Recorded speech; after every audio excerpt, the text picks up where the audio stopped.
3년 전 아내 외도로 이혼한 후 함께 살았습니다. 그때는 정말 고통스러워서 이혼부터 하고 상간남 소송까지 했었습니다. 그런데 아내가 2개월 전에 말없이 집을 나가서 연락이 되지 않았고 처갓집에도 연락이 없다고 했는데 며칠 전에 그 상간남과 같이 살고 있는 것을 알았습니다. 두 사람을 죽이고 싶다는 생각에 사로잡혀 있습니다. 지금 이분께는 제가 답변을 상세하게 더 세밀하게 보내드리긴 했습니다. 자, 그럼 이제 한번 보면 3년 전에 아내 외도, 그래서 3년 전에 이미 아내는 관심 중독이 발생되어 있는 상태였고 이 남편인 경우에는 외상 트라우마가 발생된 상태였다고 보면 됩니다. 그래서 외상 트라우마가 너무 힘들고 고통스럽게 되고 그래서 나름대로 이제 아내에게 분노를 하고 이렇게 했을 때 아내가 잘못했다 빌고 뭐 하고 이러면서 잘못됐다고 하고 뭐 이렇게 하면 이제 대체적으로 보면 그냥 이렇게 살아가는 경우가 많거든요. 그래서 이번 한 번만 이렇게 하면서 남편은 외상 트라우마가 어느 정도 이렇게 쭉 커지다가 그래 내가 한 번은 내가 넘어갈게 이렇게 하면서 외상 트라우마를 탁 덮어버립니다. 근데 덮기 전에 내가 너무 고통스러우니까 이제 이혼 소송할 거야 안 하는데 이혼까지는 합니다. 근데 아내 입장에서는 관심 중독이긴 하지만 아이들까지 버리기는 너무 어렵고 막 이렇게 되니까 어떻게 됐든 간에 미안하다 잘못했다 혼나고 막 이러면서도 이제 어떻게든 살아가려고 했었을 거라는 판단이 들어갑니다. 그런데 남편의 입장에서는 아무리 뭘 해도 이게 억울해서 분해서 못 견디겠거든요. 그러다 보니까 일단은 이혼을 했어. 왜냐면 아내와 이혼을 하지 않으면 자기가 죽을 것 같으니까 이혼을 했고 그리고 난 다음에 상간남 소송, 즉 보복하는 거죠. 네가 감히 나한테. 그래서 상간남 소송까지 이제 완료를 했습니다. 이제 그러고 나니까 이제 속이 좀 풀렸어. 그나마 조금. 요게 이제 외상 트라우마를 덮을 때 많이 하는 행동들이거든요. 그래서 이제 외상 트라우마를 덮어놓고 지금부터 잘해! 딱 그러면서 이제 살아왔습니다. 그래서 이제 몇 년 동안을 차분차분하게 이렇게 살아오다 보니까 이 남편이 아무리 관계 중독을 덮어놓긴 했지만 중요한 건 아내에게 관심 중독이 발생됐다는 걸 전혀 생각을 못했던 거예요. 그래서 아내는 누구에게 아이들에게 관심을 받거나 아이들에게 관심을 받아야 돼요. 그런데 아이들은 뭘 관심을 어떻게 주는지 모르잖아요. 혹시라도 아이들이 말을 안 듣는다든가 뭐 한다든가 이러면 아이한테는 관심을 못 느끼거든요. 관심 중독이기 때문에. 그러면 남편이 관심을 줘야 되는데 남편이 그렇다고 관심을 주겠느냐. 내가 이렇게 참아준 것만이라도 어딘데. 그러면서 자기도 모르게 그냥 일상처럼 예전처럼 그냥 돌아갔을 겁니다. 그러니까 아내 입장에선 어디에도 관심 받는 사람이 없게 되다 보니까 이제 참는 거죠. 아이들을 보고 뭘 보고. 그래서 굉장히 참아가면서 살아갑니다. 아내 외도일 때 그런 경우가 매우 많거든요. 자, 그러다가 나도 모르는 사이에 답답해요. 남편도 나 신경 안 쓰지, 아이들도 나 신경 안 써주지. 난 이미 관심 중독이 발생이 돼 있는데 나한테 관심이 들어오는 거에 중독돼 있는데 사람인데 처음에는 너무너무 힘드니까 견딥니다. 그런데 조금 지나가게 되면 조금 이제 조용해졌다 싶으면은 이제 감당이 안 됩니다. 그러면 이제 그 남자에 대해서 그래도 이런 게 있었고 뭐 있었고 이렇게 되면서 어느 순간에 또 상간남 소송을 당했다 그렇다고 해서 그 상간남이 내가 잘못했습니다 뭐 합니다 해서 뭐 승소는 했겠죠. 뭐 돈 내고 뭐 내고 했겠어요. 상간남이 또 연락 올 가능성이 매우 높고 또는 아내가 연락했을 가능성이 매우 높습니다. 왜 그러냐? 관심 중독이기 때문에. 그래서 아내 외도일 때 남편이 정말로 아내에게 관심을 주지 않으면 언제 이게 다시 재발이 될지는 아무도 모릅니다. 만약에 내가 막 핍박을 하고 억압을 하고 계속 상처를 주고 있다. 지나가는 말로 한마디씩 툭툭 던지면서 상처를 주고 있다 그러면 악화되는 속도가 더 빨라집니다. 왜? 내가 외상 트라우마 치료 안 된 상태거든요. 덮어놓은 상태지. 그러다 보니까 아내가 악화되면서 못 견딥니다. 그래서 상간남이 아니라 그냥 집이 싫어서 그냥 나가. 애도 다 포기하고 왜? 애도 나한테 관심 안 주거든요. 그러니까 애도 포기하고 남편도 포기하고 그냥 집 나가버리는 경우도 있어요. 근데 지금과 같은 경우에는 이제 악화된 거예요. 점점. 왜냐면 아무도 관심을 안 주게 되니까. 그래서 남편이 관심을 주고 이렇게 가면 어느 정도 기간은 가거든요. 아이들이 크거나 뭐 하나 할 때까지. 물론 언제 다시 아내 외도가 발생할지는 아무도 모릅니다. 재발을 하게 된다는 얘기죠. 그래서 지금 아내는 분명히 일정 기간이 지나고 난 다음에 그 남자와 연락이 됐을 거예요. 그래서 자기 자신이 먼저 연락을 했을지 아니면은 그 상간남이 먼저 연락했을지는 모릅니다. 그러나 자기도 모르게 그렇게 돼요. 그러다 보니까 이제 모르게 연락 주고받고 뭐하고 또 만났을 수도 있고 이제 그렇게 지나다가 이제 확신을 가져야 됩니다. 예전처럼은 안 된다는 건 알아요. 옛날처럼 뭐 아이 때문에 내가 이렇게 뭐 살아보니까 내가 너무 힘들어서 못 살겠거든요. 이제 아이가 중요한 게 아닌 게 돼버린 거예요. 엄청 악화됐다는 얘기예요.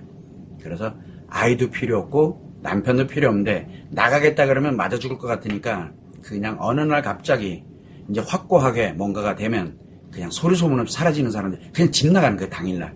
그런 분들이 의외로 많습니다. 그게 왜 그러냐. 관심 중독이 남편이 관심에 관련되는 거를 계속 끊임없이 해서 치료해 줄지 못할 거면 관심을 계속 주면서 함께 이렇게 가야 되거든. 그러면은 아내들은 관심 중독이 거기에서 딱 어느 정도 멈춘 상태에서 진행을 해 나갈 수가 있습니다. 그래서 아내 외도 후에 뭐 10년, 20년도 이렇게 그냥 살아오는 분들도 계십니다. 이거는 그 아내의 관심 중독이 얼마나 악화되느냐에 달려 있는 거거든. 또한 상간남이 어떻게 연락이 되고 뭐하고 이런 개념이 이제 같이 맞물려 돌아가야 되는 거거든. 그래서 지금 이 아내인 경우에는 오랜 기간 동안 나름대로 몇 년 기간 동안 참다가 이제 그 상간남에 의해서 그러면 이렇게 와라 뭘 해라 요렇게 살자 뭐 딱 보니까 이제 됐어. 이제 그러면은 이제 소리 소문 없이 이렇게 그래 한마디로 얘기하면 어디도 못 사는지 뭘 하고 있는지 모르게 그냥 나가는 거예요. 왜? 내가 관심 받는 것만 중요하지 나머지는 중요하지 않게 되거든요. 모든 걸 다 버려요. 그런 날이 옵니다. 잘못하면. 그래서 이 아내는 그걸 실행을 했던 거예요. 자, 그런데 남편이 보면 어이가 없잖아요. 어느 날 갑자기 사라졌어. 그렇게 되니까 내가 이 도대체 어떻게 되냐 처갓집에도 물어보고 뭐에도 물어보고 예전에 그 외도 문제 때문에 관심 중독으로 인해서 이게 악화가 돼가지고 집을 나갔다고 생각은 한 번도 안 한 거예요. 그래서 이제 나름대로 처갓집에도 물어보고 여기저기 수소문도 해보고 뭐도 해보죠. 왜냐면 애들이 있으니까 또. 그런데 어느 날 이제 찾고 여기저기 막 이렇게 찾다 보니까 그 상간남과 살고 있다는 걸 알게 되는 순간 3년 전의 외상 트라우마가 그때 커졌던 외상 트라우마가 일제히 폭발하면서 무엇이 생겼냐면 이제 저게 인간이야 사람이야 인지. 왜냐면 외상 트라우마가 엄청나게 극도로 강해지게 작용을 하고 있다는 뜻입니다. 자, 그러면 지금 이 상태에서 내가 만약에 두 사람을 뭐 어떻게 해야 되겠다. 큰 사건 사고 일어나겠죠. 그러면 나는 어떻게 하는 거야? 그래 그렇다 쳐요. 처벌했다 쳐요. 내 손으로. 그러면 나는 그게 범죄잖아요.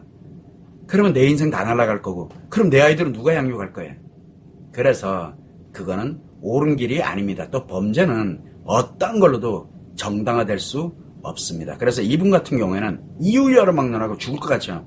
그러면 일단 정신과부터 가세요. 정신과 처방을 받아서 거기에 받아서 일단은 내가 죽이고 싶다는 이 망상으로 들어가게 되면 골치 아프거든요. 그러니까 가기 전에 나를 컨트롤 해놔야 됩니다. 그런 약물 처방이 제일 빠릅니다. 그래서 정신과 처방을 반드시 받으셔가지고 거기에서 내가 이 죽이고 싶다라는 이런 생각에 빠져나와야 됩니다. 거기서 일단은 제일 우선이 정신과 처방을 먼저 받는 게 우선입니다. 두 번째는 이제 내가 알았어. 그러면 이제 두 번째는 나의 심리 상태. 예전에는 그냥 덮어놨잖아요. 덮어놨다가 지금 이게 붉어진 거예요, 그냥요. 그래서 아내가 지금 관심 중독, 즉 관계 중독이 매우 악화되었다. 거기에 일조를 해서 그걸 이용하고 있는 게 상간남이거든요.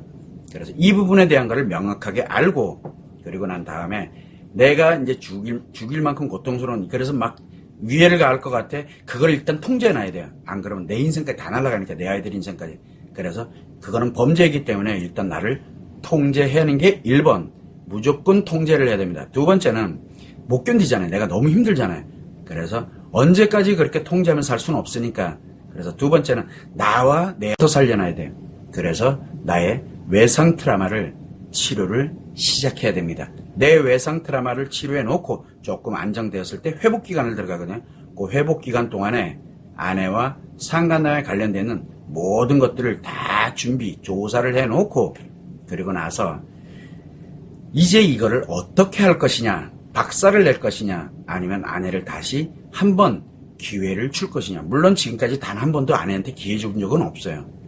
그냥 내가 그냥 내 알아서 그냥 이렇게 갔고 아내는 점점 악화되는 길로 갔고 나는 그냥 덮어놓은 것 뿐이에요. 기회 준 게 아니에요.